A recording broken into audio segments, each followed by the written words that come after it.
Voilà, mbote bandeko nyonso oyo bamesana kolandanga elo suna zongi liboso na bino tolobela accusation rwandais oyo bazali toujours continuer ko accuser RDC que RDC ezali menace pour na Rwanda.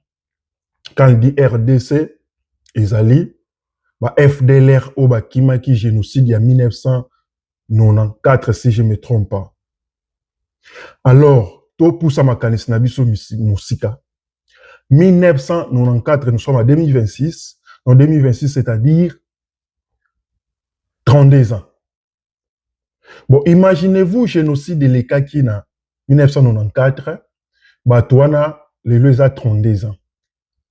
Bakimaki na Ajnin, Bakimaki génocide, Bakotaki na République démocratique du Congo, pour les lots, représenter danger pour la communauté touti, pour la Paul Kagame. Vous voyez, donc c'est du mensonge. Un Rwandais n'a jamais dit la vérité. Donc, ceux qui, à l'époque, ceux qui ont 10 ans, bana 10 ans, bazaba mineur. Ceux qui, bano bakimaki 10 ans, bakimaki génocide, baki bakoti na RDC aujourd'hui, bazana 42 ans. Donc, c'est-à-dire, Paul Kagame, ça qui génocide, ça y koboma, bana 10 ans. Donc, c'est pas du tout logique. Donc, génocide rwandais de Paul Kagame, tuer les enfants de 10 ans. Si 5 ans, un Rwandais n'a jamais dit la vérité. C'est simple pour comprendre, mais c'est pas même compliqué. Ce qui te zoui, bato o bazalaki na 18 ans, tu as comme majeur, ba soda à l'époque, les aki ba tu as armé ya ba outu pour ba outu nde bazalaki na pouvoir. Ce qui te zoui 18 ans, plus 32 ans aujourd'hui, ça fait combien? Vous voyez, c'est-à-dire 50 ans. Donc, ce qui va sodo, bazalaki na 18 ans, na époque, il y a tuerie, il y a génocide, il y a Paul Kagame, les loso bazalaki na 18 ans, les lo ba komi na 50 ans. Ba o bazalaki na ba 20 ans, bazana ba combien? Bon, depuis Paul Kagame, à kota na RDC, depuis départ, il y a Mobutu.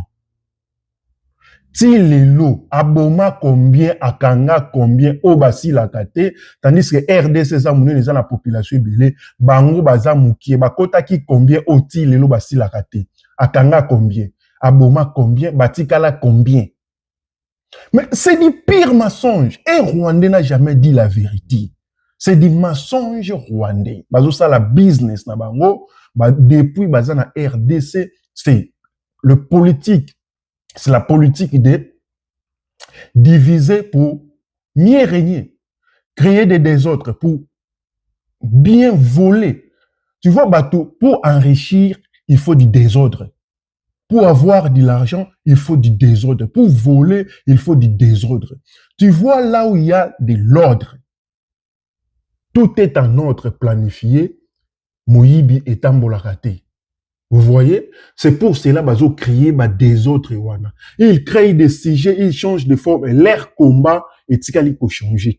Combat na bango, ils allaient juste que bazalaka na posa, bakanga masisi ezala lokola ya bango, bakanga ba territoire mususu ezala bango. Eza nyonso na ba histoire wana bazo ke non.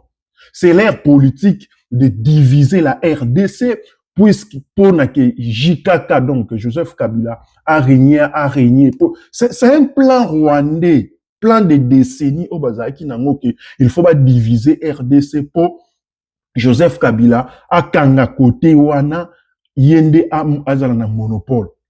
Et zakat, il y a même des Rwandais, oyo baloba babiloko wana, polele, le peuple rwandais disait ça, que leur politique c'est pour diviser la RDC.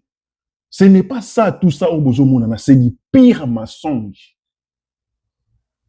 On change seulement de sujet, bazom briller bino na biloko moko ezangetine. Un Rwandais n'a jamais dit la vérité.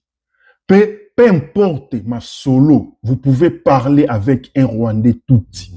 Sachez-vous que, à Kosala Yangote, il va faire selon lui, pas oyobino bo solo linae. Un Rwandais touti, c'est comme ça. Ceux qui m'ont dit Rwandais, un Rwandais touti, il faut que tangaye loko la mathématique. Donc, vous allez à gauche, à droite pour rien. Tout qui se passe là, Bien qu'il y ait un pays mususu Afrique basé associé na yé aussi, mais un Rwandais tout.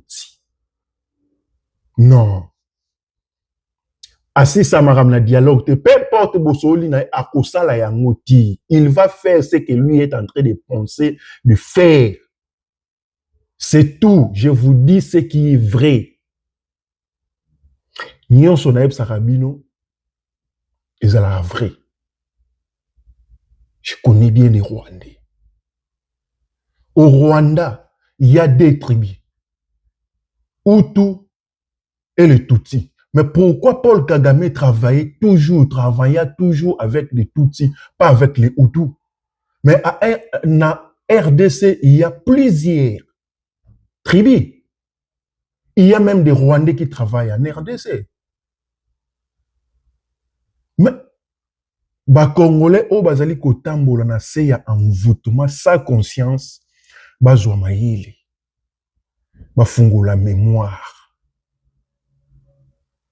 N'ai jamais trahi le Congo. Eza mabele o nzambe apesa bino.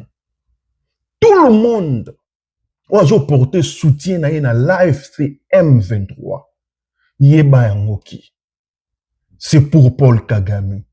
Yeba yangoki. Tous oiloko nyonso yozo sala pour l'avantage ya ba Rwandais. Ba oyo kilo mawati, ba koboma yo. Un Rwandais touti, c'est un peuple très compliqué. Même si un Rwandais touti abali muto aza touti te. Soki boboti ne mwana wana za touti te.